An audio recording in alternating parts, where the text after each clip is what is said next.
The South Pacific, an island nation every sailor dreams about. A place so remote it takes years of planning, months of preparation, and weeks to sail to. A place that promises and actually delivers on crystal clear waters, untouched beauty, and endless remoteness. But there's another side, a side you don't see in those dreamy Instagram reels, and that's garbage.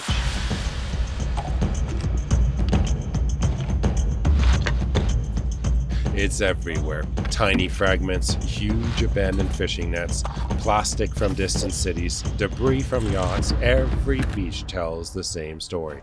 And the worst part? No one ever talks about it. Maybe not on purpose. It's just so common here. It becomes part of the scenery, part of everyday life. It's interesting to see how the plastic disintegrates over time, and flaking off.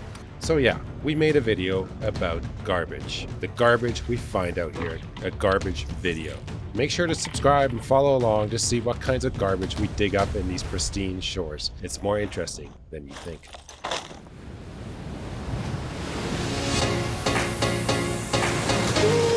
I'm Ben, that's Ashley. Together, we did the unimaginable. We sold everything and then set off on a mission to sail around the world. Civilization. See you later. Fishing competition, man. I think I win. This is gonna be awesome. After 38 countries, over 40,000 nautical miles, and welcoming 2 kids along the way, we are on our second lap around the world. It's definitely harder cruising with kids, but it's really rewarding and it's been a lot of fun having them along for the ride. And that's what this is all about. Meeting people, seeing beautiful places, and the beautiful world that we live in. Subscribe to follow the adventure as we live a life at sea. I have no idea what's gonna happen.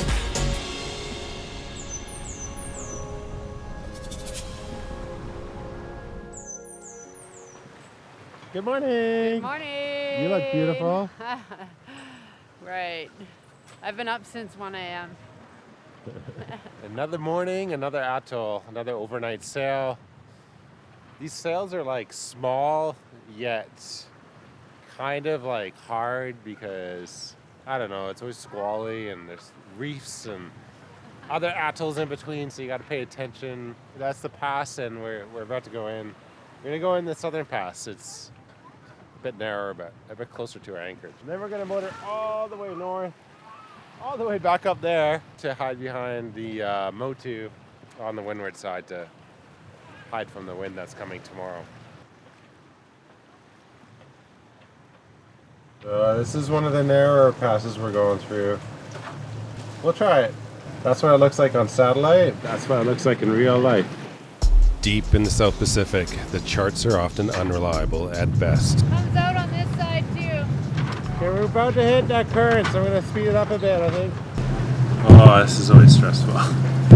Combine that with the insane currents ripping in and out of these atolls and the sheer remoteness, the navigation often becomes a tense exercise where disaster is just a moments away.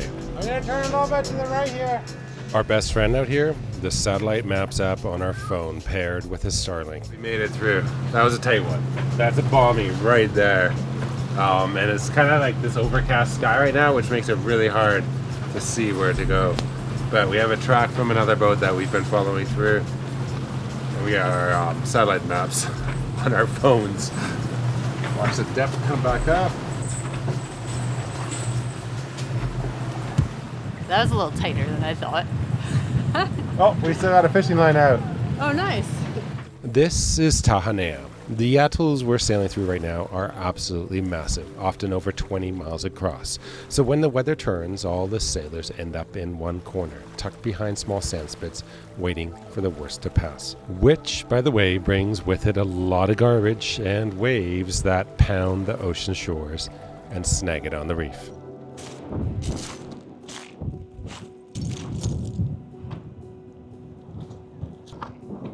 This whole contraption is a fish aggregation device. You find them all over the French Polynesia Motus because we're downwind in the Pacific. What they do is they put these together with bamboo and plastic, then they cover them in a net, and it all creates shade for the fish to congregate underneath. So the little fish congregate underneath, then bigger fish come eating those little fish, and bigger and bigger and bigger.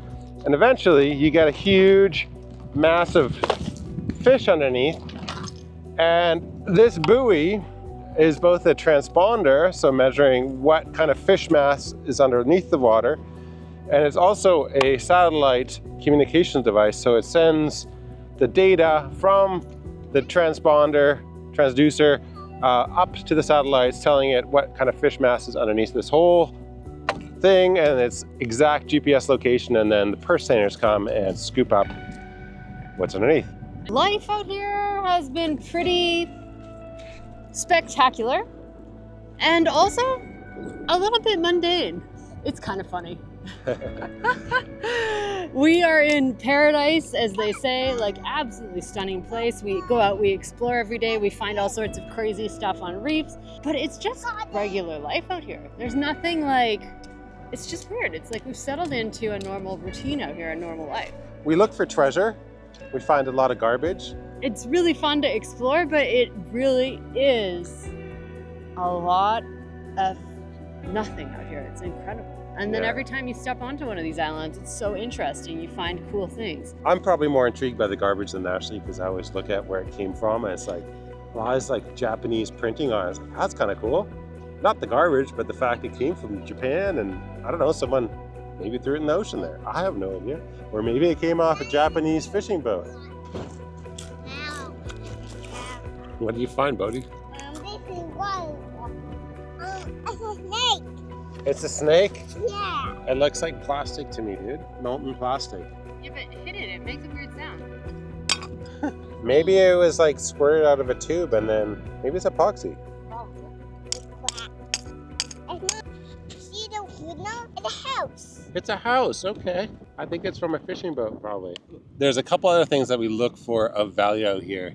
The biggest one is ambergris. I've mentioned it before. It's sperm whale vomit, essentially. It's used in the perfume industry, and even a small chunk is super valuable. It's really hard to find here on the two mountains because it's all kind of round and white and gray, and it's very similar looking to ambergris, but ambergris is more soft than coral. I'm always on the lookout for that. I look in the kind of the high tide line where all the garbage and debris washes up. Other thing that we look for is natural black pearls. They're very uncommon to find, and they can be quite valuable. And of course, we collect shells.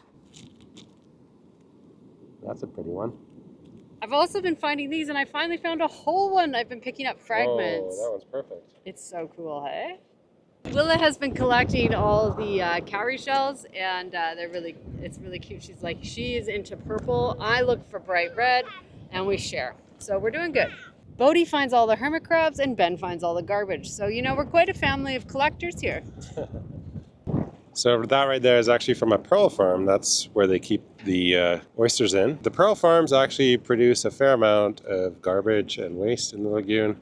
So all of the ropes that hold those kind of mesh things together, where the pearls are cultivated in with the oysters, are found all over the lagoon. And those are polypropylene, the green plastic rope. And you find those both in full sections and just little bits and pieces here and there. Yeah, pearls, not the cleanest of industries, just like every industry.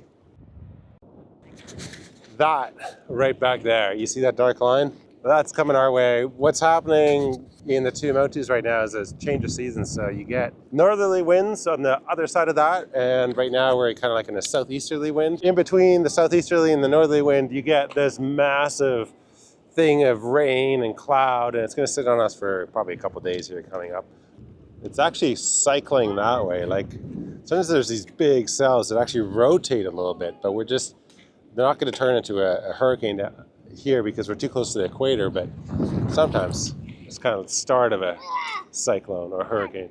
You can also sometimes tell when it gets colder, like the wind starts to get colder as these squalls come in. Like we'll probably feel a cold burst coming up because there's downdrafts coming from this thing.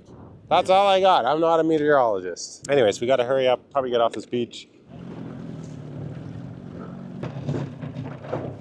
We're just on the outside of a pass here, and this is a perfect example of what might wash up from fishing activities on the reefs here. And the locals are actually taking care of this. They're starting to pull it in because this pass is used by people. And right now it'd be super treacherous to go in and out because there's this huge line. This line is apparently kilometers and kilometers long. He's pulled in a lot already, but he hasn't quite got it all. It's kind of crazy, hey? So if anyone knows what this was, please let us know. We aren't quite sure what it was, but I think it might be something that was actually originated from here in French Polynesia and just broke loose. It's garbage now. Yeah, now it's causing chaos on the reefs, and someone's going to clean it up, which is excellent.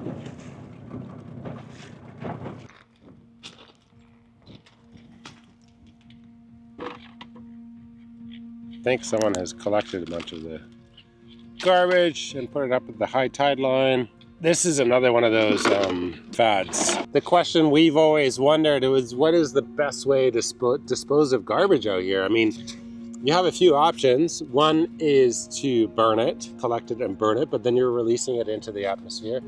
The second one is to collect it and bring it to a landfill, but that's often nearly impossible because the amount of garbage out here is impossible to actually transport on a small vessel like ours to a big city after months and months out in the islands.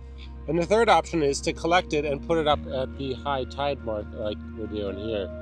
That's, I think, probably the best way to do it, is collect it and put it in the center of an island so it doesn't get released into the atmosphere and doesn't go floating about and get churned up into smaller bits out in the ocean into microplastics. I think there are possibly good solutions, but they haven't been implemented. One of them that I was thinking of doing, and I think some people have done this, is create a solar oven that melts the plastic, which then allows you to create bricks or building materials out of them, and then you can effectively make the plastic profitable, making it easy for the locals to earn a living, or at least build something out of them and reuse and recycle the stuff that they find, the garbage they find, the plastic they find.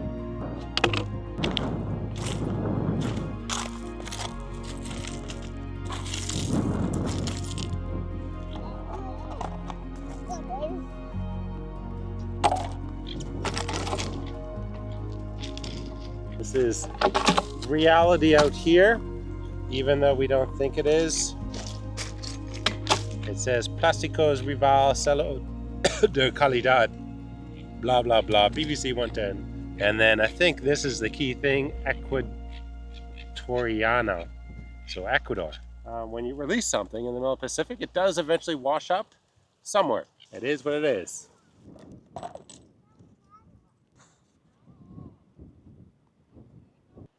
It's a flashlight.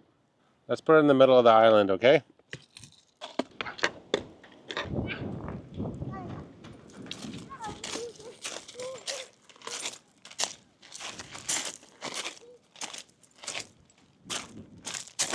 That's poisonous paint, dude. It is a toxic primer, mostly used for yachts and motor yachts. Crazy to see it on a beach.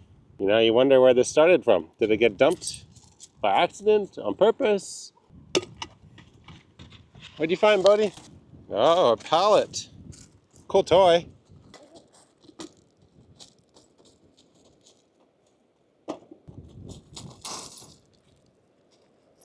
Let's go. I think that's a fish barrel. You put fish in here, and then see all the holes in there, Bodhi? Those holes let fresh water come in so the fish stay alive. Okay, let's get in the dinghy. I've brought home a few things from the beach. 2 water bottles, this tube of silicone, half-empty tube of silicone, and a bottle lid. And what I thought I'd do is I'd put it into ChatGPT to see what it would tell me about these things. Because, you know, sometimes they have like Asian characters, like either Japanese or Chinese characters on them.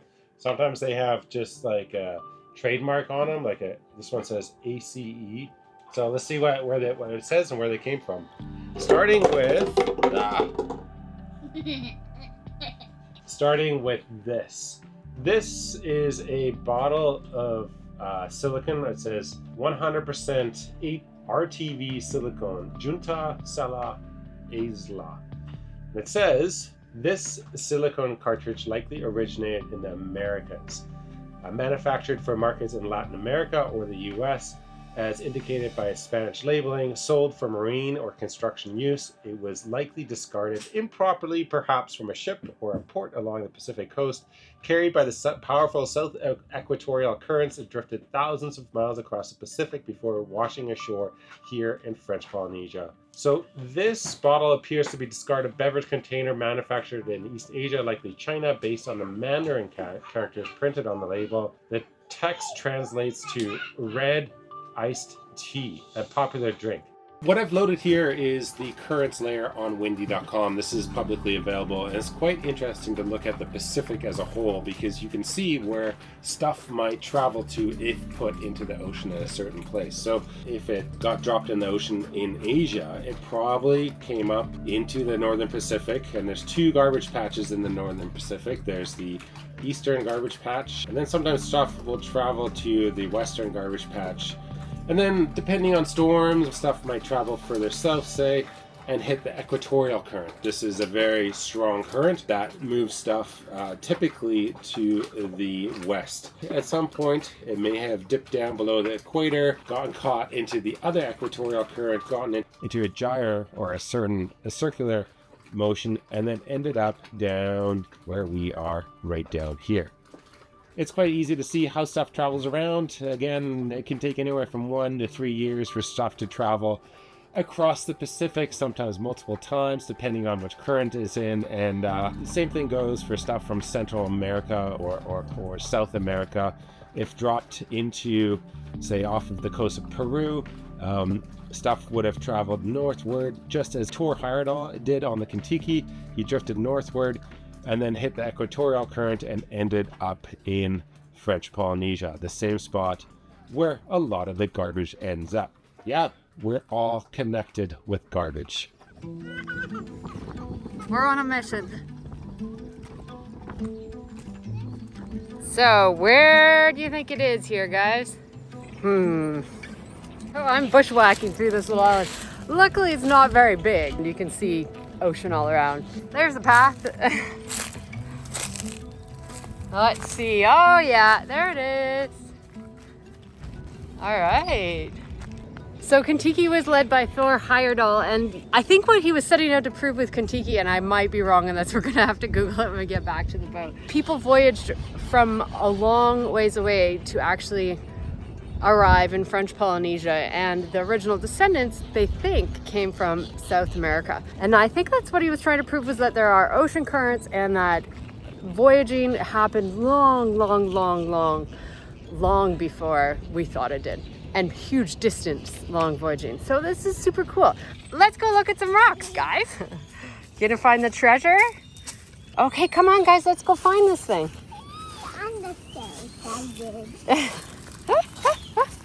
You might be disappointed. Are you coming to find the treasure? You getting nervous about getting in the jungle? Whoa, what did you find, Willa? Pirate treasure, hey? Do you want to put some of your treasure up there that you found? You're not allowed to take other people's treasure from there. Good job, Willa. We shipwrecked here in August of 1947. That must have been a little scary, hey? Yeah. No flags, guys.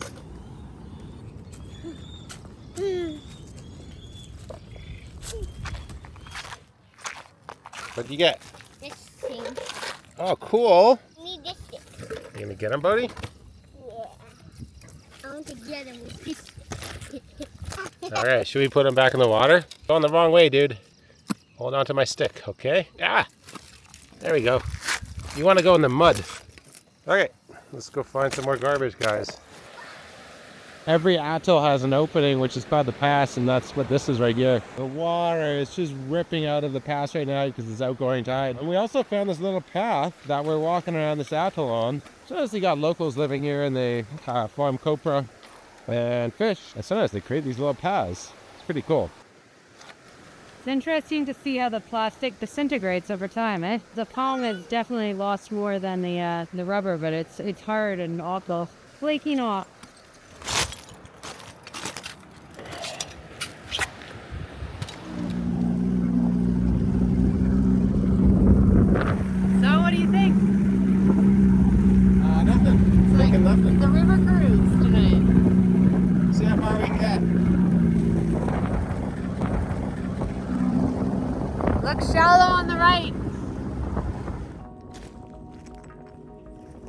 In a strange way, garbage connects us all. Even here, in this incredibly remote place, we're linked to the countries that border the Pacific Ocean, and even the fishing boats bobbing in the middle of it. It's a bizarre way to be connected, but it's a connection nonetheless. I have a question for everyone. Finding a lot of refrigerant bottles all over the world, really. We found them in Thailand, we found them in Africa, found them here in the 2 countries in the South Pacific. Why? Why are people discarding refrigerant empty? It's empty. That's my question. Is it because landfills don't accept them, or is it because they're on boats, they just toss them, they take the whole room, or what's the deal?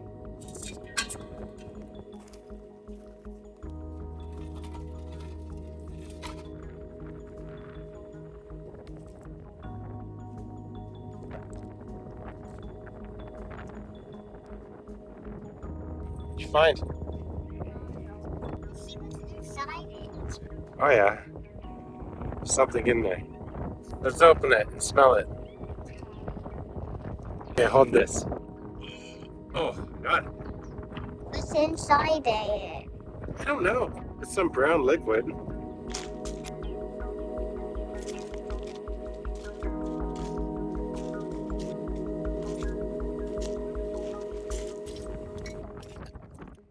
Ash, what do you think was in this?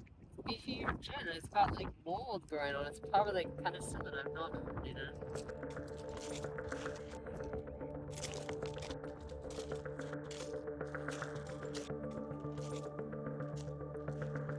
We're like in the middle of a wasteland. It's crazy here. We're looking for lobster. The sun's gone down. Whoa, that's a big eel. Where'd it go? Over that rock. Whoa, he's on land. That's not good. Oh. Is he back in the water?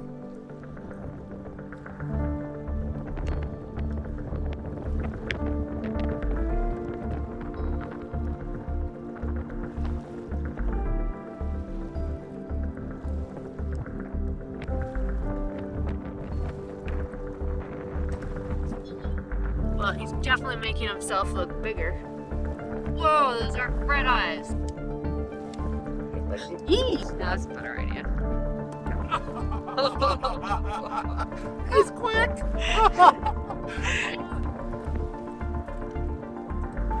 Make an exact. I was wondering about that. Goodbye, Mama. Take your eggs somewhere else. Not towards the eel. Might just eat you for dinner. Look at this landscape. Nahoa is somewhere on the backside of that island. Okay, I'm gonna carry you guys home. We made it. That's pretty, hey?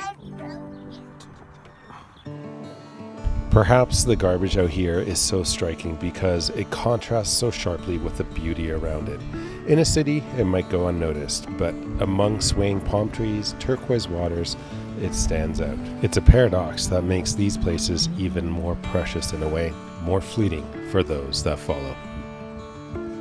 Oftentimes on a boat, it's much cooler on land in the afternoons, especially when the sun starts beating in the back. So try to get to shore in the afternoons. Beautiful here, absolutely gorgeous. So we're gonna go hike over to the Windward Beach. I see it, bud.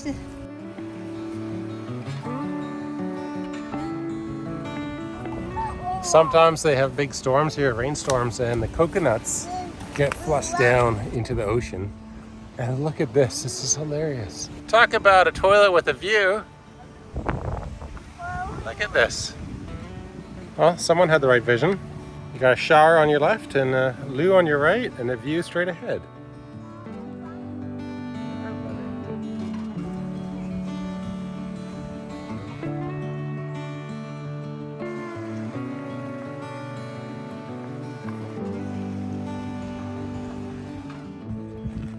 Wow. Look at this view. Go right just here. Someone has collected all the garbage and put it into a bit of a hole here The amount of garbage we see on the beaches is uncollectible. Like, there is just so much on these remote beaches, and a lot of it really is fishing gear, fishing supplies, watering cans, diesel cans, buckets and crates they use for fishing. It just gets washed up on the beaches. A lot of water bottles, plastic water bottles as well. But yeah, a lot of it is just fish gear. Dad, look at, he's missing an arm. Did you find a crab? He's missing an arm. Don't scare him, Dad. Don't see him. What about if he scares me? Are you scared of those crabs, Willa? I'm scared if they bite me. Oh my gosh. Not that one. Okay, let's go. Our dinghy's high and dry. It's gonna take us a minute. Good walk, hey Dad? Back home past dark. It's dusk. Okay, late dusk. Let's go. These crabs, they hide. They're good camouflage. Hey, Willa? Oh yeah, he has two. He's hard to see. We are definitely home after dark.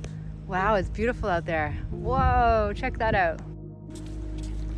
You know, honestly, Ben, I actually thought of this place when we bought those wheels. How was it this time, Ben? Way easier. They're not cheap, those wheels, but we've used them a few times. They're worth it. Now walk in the light, Willa. Keep up. Oh, lobster tail. Whoa, look at it go. Is it good? It's going out.